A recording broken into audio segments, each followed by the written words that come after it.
Welcome to Privacy Cast, a podcast dedicated to spreading awareness about privacy across the globe. We are here today to talk about consent. And while we go down the road of consent, we'll know a lot more about Ashok today and also know about his journey in the end on how he built Identify. We are here today to talk about consent, a yes or a no, and an Indian perspective. My name is Akarsh Singh. I'm the host of the podcast, also a chief privacy officer and the founder of Saru Consulting. My last 8 years, my all corporate years has been privacy. So what we have been doing is I've been preaching, I've been working, and I've been implementing privacy in the industry. And while doing that, I have met such amazing people, and today I'm here, one of them, Ashok Hariharan. Ashok Hariharan is CEO of Identify. He's a leader as an organization. Identify is a leader in people identification and authentication. What they have been doing recently, when I got to know them, they have built one of the killer products of consent, and they have been leaders in KYC and identification authentication. So while Ashok is with us today to talk about consent, I would also like to give mic to Ashok to quickly introduce himself to the audience. Hey, thanks for having me here. I'm Ashok. I started Identify 14 years ago. It's been a very humbling journey because a lot of our growth has come on the back of digitization in the country, and that's been the last 5 years. India has transformed really, and I'm very fortunate to be in a place where we were able to see that, as well as maybe in some small way make a difference in the way India got digitized as well. So jumping on and getting heads on privacy, right? We'll talk about consent. We'll get into our thought process. We'll know a lot more. But what is privacy to you? Yeah, I think at a very fundamental level, it's about privacy is about how my data gets used, right? And do I know that it is getting used in that manner for the purposes that it is which I've given consent for? So at a very fundamental level, that is one. The second part of it is my data protected. For example, is the company that I've given my data to treating it with the respect that it deserves? And here's where one of the problems with probably India is that we are very lax with our own data. We are happy to. We want to know more. Yeah, we're happy to give it away. Yeah. And if you ask half the Indians how much does your personally identifiable data cost to you, and what price will you sell it for? Probably the number is not very high. But I think that's where it needs to change. We need to educate our folks around, and that's what maybe something like what you're doing is great. Yeah, and I feel like Ashok, while we have a perspective on privacy and protection, I'm also have been an advocate for human rights and privacy. Correct. So if you look at 2017 ruling, and if you look at the Indian law, the privacy transforming into a human right. Correct. Though a lot of people will not agree to me across the world. Correct. In US, we do not have that. Correct. Still, it's not a human right. But Correct. if you look at in India or in Europe, I think the ethos are something that we are getting ahead with. And I think here we are to talk a lot more about that. When we look at talking about consent now, and I think you started with no means a no. Yeah. and yes, no means a no. But how should an organization build its consent framework? And I think consent framework comes second. Let's talk about B2C business. Right? We all use all the top brands, right? Yeah. We name it, Flipkart, Myntra, you name it, right? We all use all these brands. How do you see a consent thought process when you are giving to these portals? What should they do right? Yeah. See, at one level, I think if I look at something like an e-commerce website, they have my data, my address, my name, possibly my browsing patterns. They probably have some cookies sitting somewhere which is looking at what I've browsed on the web and pushing content to me and products to me based on what I have done in the past. To some extent it's okay as long as you have asked or informed me enough that this is happening. What I don't think we do very well is educate. We put it in the terms of use and privacy policy, and that policy changes on an ongoing basis. You don't know when it changed. You don't know whether I have seen it. I would have given the policy approval maybe or acceptance maybe 5 years ago, but the policy has changed 10 times after that, but you have never told me that it has changed. And we told you on email. Exactly, right?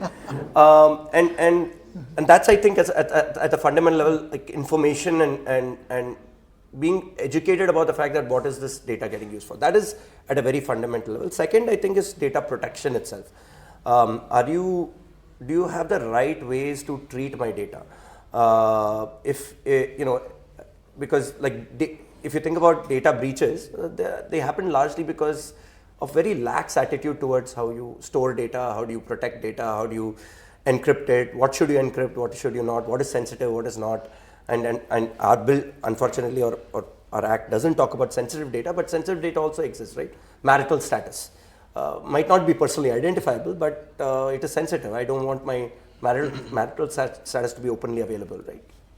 Yeah, I hear you, and I think not just marital status, right? If you look at things like biometrics, if you think about our health data, if you think about who has blood pressure, who doesn't have blood pressure, right? There's so many things that are seriously sensitive, and I think they're missing, the sensitization is missing in the Indian context. However, if you look at in the Indian Data Protection Act, we also are looking at the first time law that is coming to a country with 1.4 billion people. And I keep saying this across, I think Europe is a part of 28 countries. Getting privacy is an option for them. In India, we are still coming out of poverty. So, but still, while we do all of that, consent is consent, and data use is important, right? And as you mentioned, we need to tell people what are we going to do with the data. It creates accountability, and it also creates controls on our own end, right? How do you see future? Let's say when we talk about consent now, to let's say DPDP rules are to be out, right? And we are all also looking at it right now. And I think when people will hear the podcast, I don't know if the rules will be out or not, but if they are out, right? So how do you see a change in today and next few months? Yeah, I think there's no reason to wait for the rules, right? It's not going to fundamentally tell you anything different than what the Act has said, in my opinion. And I think that's what MeitY is also telling everybody. The rules are not, it's still largely going to be similar to what the Act is saying. There's no specificity that you're not going to identify what PII data means, for example. But a lot of people think that level of granularity is going to be there in the rules, and that will never be there. Again, there's a joke I joke with lawyers. Ambiguity is how they make money, right? And the Act needs to be as ambiguous so that the lawyers can make their money, right? So there's no reason to wait. So I think but what I think will happen is next few months there'll be probably some sort of scramble in the first few months. Then there's going to be some. Hopefully, people settle down a bit, and then. But I think there's a long. Privacy is a journey, in my opinion. It's not going to end here. It's going to be next 5-10 years. Things are going to change fundamentally. There'll be more clarity coming in from the sectoral regulators. It's not just going to be MeitY who's going to have an opinion about this. So I'm looking forward to RBI is going to have an opinion about it. SEBI is going to have an opinion about it. IRD is going to have an opinion about it, as well as the other regulators, right? We were just talking about it with competition, CCI. CCI, exactly. They find Meta on privacy. Exactly. Right? So the beauty is that now it's not just about our regulator, which is the Data Protection Authority. It's about all the regulators. And data is important, boss. I think we are always talking about data in India by Indian companies, but we also need to understand that data is being utilized by our adversaries as India. And it will be the biggest warfare that we are looking forward to. And with 1.4 billion people, come on. Like we have a lot of, and by the way, we also used IDFI as a consent framework in the in Bharat Privacy Conference. Right? So I'm one of the advisors there, and we used it. So we also saw the granularity of the product for consent. So would you also like to talk a bit more about how the consent, let's say there's an X organization, fintech, right? And they are now going to implement consent. What are these things that they have to keep in mind? And how should they define, if you can give us some guidance on that? And So I think one of the things is, at least the way we built the product is, we built it, I look at the lowest common denominator. What is the lowest common denominator? One is the data that you're getting consent for. So how you map your data to a purpose. And then the purpose then rolls up to a sort of a business purpose. And then the business purpose then rolls up to a product. So if I build it in that fashion, you can actually build a purpose repository.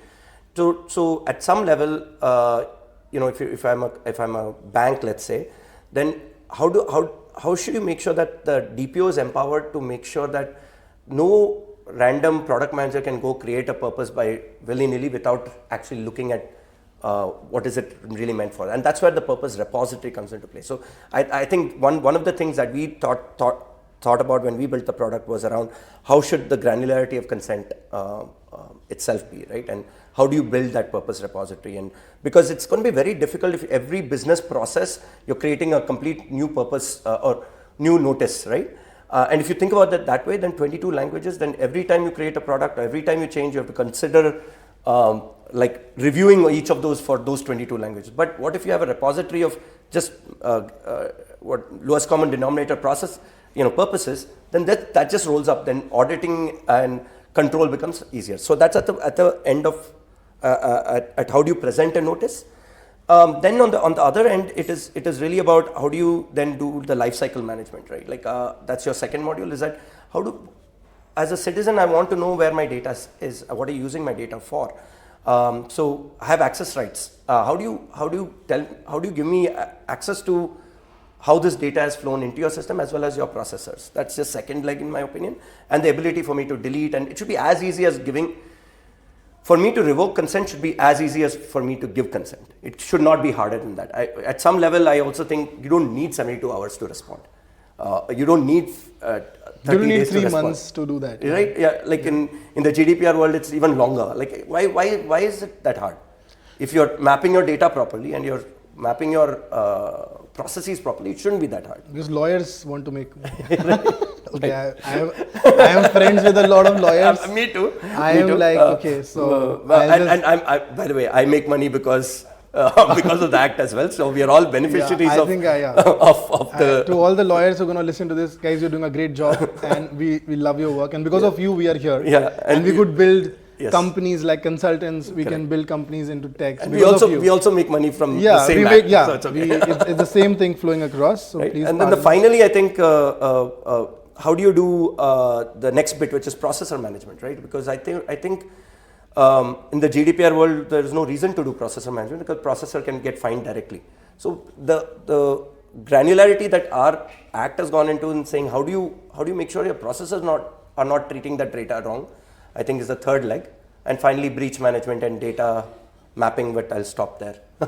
Yeah, no, I hear you. And I'll also tell you a few more insights in Europe. So we have our other office in Amsterdam, and we work with clients there. See, the biggest problem that we are seeing in not just revoking consent, I think they're much ahead of us in privacy in terms of implementation stuff. The biggest problem that they have now is DSR redaction. Correct. Now the next phase that India will get into is people will probably, if they'll not be happy, they'll put a case. Correct.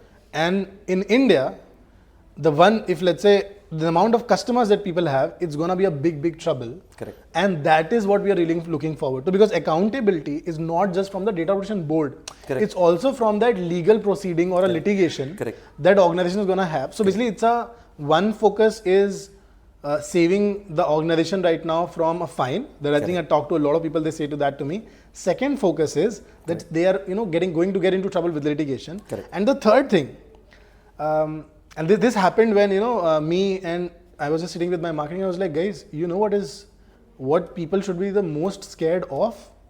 He's like, what are you running the marketing on? He said data. Yeah. I'm like, if we don't have consent, even as SARO, even as privacy cast, then how will we send these mailers? So do we have consent? Yeah. Then people generally come back to me and say, hey, we do not have DPDPA yet. I'm like, yes, but if you take consent right now, which is compliant to the future, then you have consent. And then you can go on reconsent and you can save your data. So and that's where I am. What's your thought on safeguarding of data using products like us? How do you see that happening, sir? So if you look at, I say the same thing to my team as well. I think historically we all use like something like a Zoom Info or Lucia to get email addresses and phone numbers, and that's how marketing campaigns run in most B2B businesses. Like I was looking at my own data in Lucia, and I don't think my data is publicly available. It was correct? It was correct, and but I don't publish it publicly. They have not asked me consent to keep it. They're saying that GDPR compliant. I'm wondering how. Yeah, and I just saw that. Right? Yeah, Zoom Info, Yeah, Apollo, yeah, all of them. yeah. Where is the consent? Where is the consent, right? Like, and I don't know because they didn't take it from me. So Yeah. how can you be GDPR compliant? I if don't you're know. I not- think after we create this podcast, we'll cut this clip and tag @Zoom Info. Just tell us why is our data there, and it's Yeah. an important question we need to ask. Right, or that app that we use on all our phones. Truecaller? Yes, because you installed it. I don't have it because I'm always scared of my data being this thing. Because I don't know if you do have it or not, but let's say you installed it. You have they have got my data because you shared Exactly. without my consent. But it's Exactly. my PII data, not yours. Yeah. It's, So how will fundamentally business models change then? I don't know the answer to that. and I feel like, and this is what I keep thinking about. So we need technology transformation. Yeah. And a data monetization from a consumer level, right? Until we reach there, and I always thought, as an privacy enthusiast for last 8 years, I always thought, the world is going to change, the world is going to change, the world is going to change. And I think the problem the world did not change is because I think it started in Europe. Yeah. If it would have started in US, Yeah. people would have monetized it. Yeah. And I think we would have got something where users would have that enough tech to, because US still does not have federal law. Correct. I was just reading before coming here. Every day I get up nowadays, I read a bit like what is happening in the world. On 8 laws of new US 8 laws of different states are getting live this year. Yeah. Nebraska, New Hampshire, Yeah. they are all getting live this year. And I think, boss, like your US have a central law. Yeah. It's easier for everybody to work California with you. has a privacy law, but the rest of the states don't. Yeah, it's easy to work with US then, right? It's because how do we do business there? Even we have to do business, we have to open offices, we have to do consent, take data. Though we just use Zoom Info. Correct. Unfortunately, fortunately. Correct. But what other option do we have? Like I'm just saying also, like if you look at today, the only option I see in future is that Zoom Info gives me, let's say, 50 cents if somebody takes my data, or I don't know, something. Some monetization. Yeah. Yeah, I don't know the answer to that question, to be honest. I'm also thinking like there's no option. Yeah. Yeah, and I also like, let's look at it in a more if we dig deeper. Let's say you posted a apartment on rent on any of these sites. I won't mention their names, but let's say you posted it, and then they sell your data, because that's what their business model is. They sell your data to builders. Now you go and tell that one of those companies that you delete my data and make sure the processor delete. How will they do it? They can't do it. They can't do it because They have no clue. they don't even know how it went to the builder, right? Because they probably shared it with some Excel sheet in some Excel sheet. Nobody knows. Nobody knows, right? Yeah. So what is like data provenance? I think is an important, in art there's the word called provenance, history of a piece of art and where it has gone. I think there has to be some way for us to track provenance of the data. Where did you get it from? Who gave it to you? How should I delete? Yeah, I think I have a feeling that as we go down, I think, by the way, while we are talking, I'm also thinking what government would have thought. Yeah. While putting a clause like consent managers into it. Yeah. I think their thought was good. Correct. But the problem now we are facing is we do not have more clarity on how to kind of implement a central repository for consent managers. Yeah. So I think that is a challenge. I think that they've not even talked about the repository yet. DEPA guidelines talks about repository and consent manager as two separate group. And I remember about a year and a half back, I mentioned it, saying that what about the repository? They said, "Aayega, maybe 2 years from now." So I do see that the government is thinking, they want to get this law out and make it operational, but they are thinking about making amendments and addendums to this over the next 4 to 5 years. So I think that's how it will. And we hope that like privacy sensitization to our population, right? 1.4 billion people. I think that is where we are headed. Yeah. And I think that's where I hope that as we go down the line, as we go year by year, especially with younger generations, they are the most concerned about data and I think that is good, right? I think we are right on track, but I think still India, we need to step up. Yeah. and we need to do something about a lot of things that we discussed today. And Ashok, while we have this discussion on privacy, consent, talked about unlawful things, lawful things, we would love to know more about you. Yeah. Right? How I think With my consent. when you say 14 years Yeah. of building a company, Yeah. and all like entrepreneurs like us, right? We are just starting. This is my fourth year. So would love to hear from you. And I see a lot of entrepreneurs in cyber privacy who would love to hear about this. What did you do? What's the magic sauce? Is there a magic sauce? What are things somebody who's going to start his own company now should not do, should do? Over to you, Ashok. I think, at least like the way I look at it, I don't think there's any possibility of replication of any particular method, right? There are many ways to start a business. Many people succeed in different ways. So advice is only, it's a sample of one, right? Like everybody's journey is different, and therefore I don't want to necessarily say that this is the right way to do it. But I'll tell what we did, right? We started very early, 2011. Our counterparts in the US also started only after us, 2014 approximately.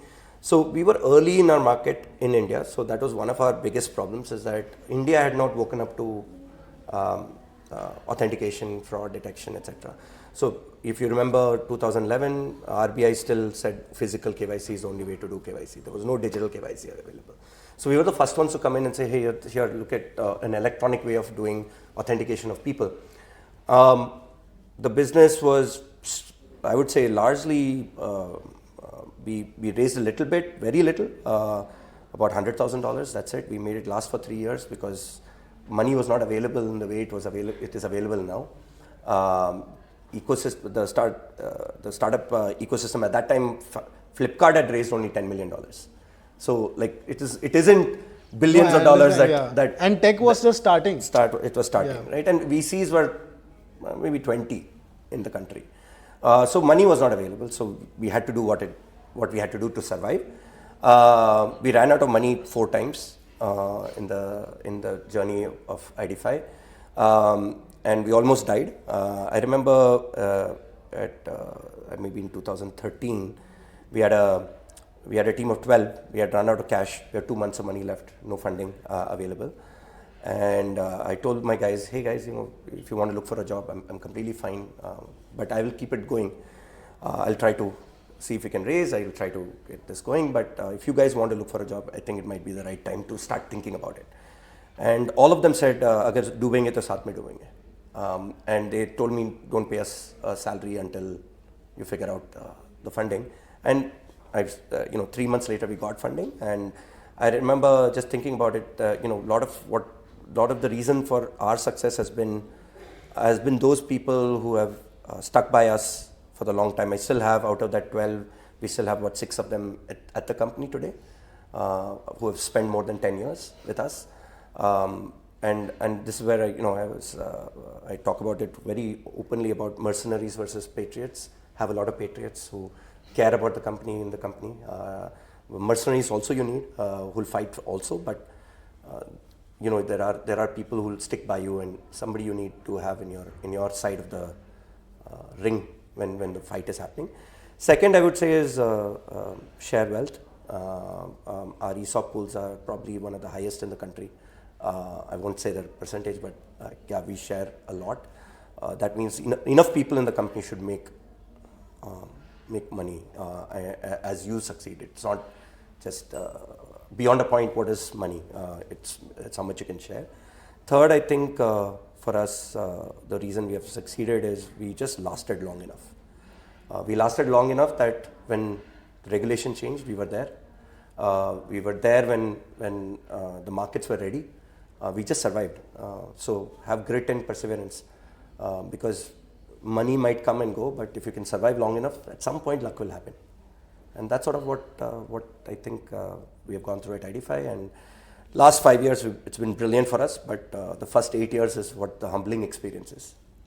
Yeah, and I think I think all of us who are listening, I think probably we all want to just do this, So yeah, I think, I feel like I can feel these things. Yeah.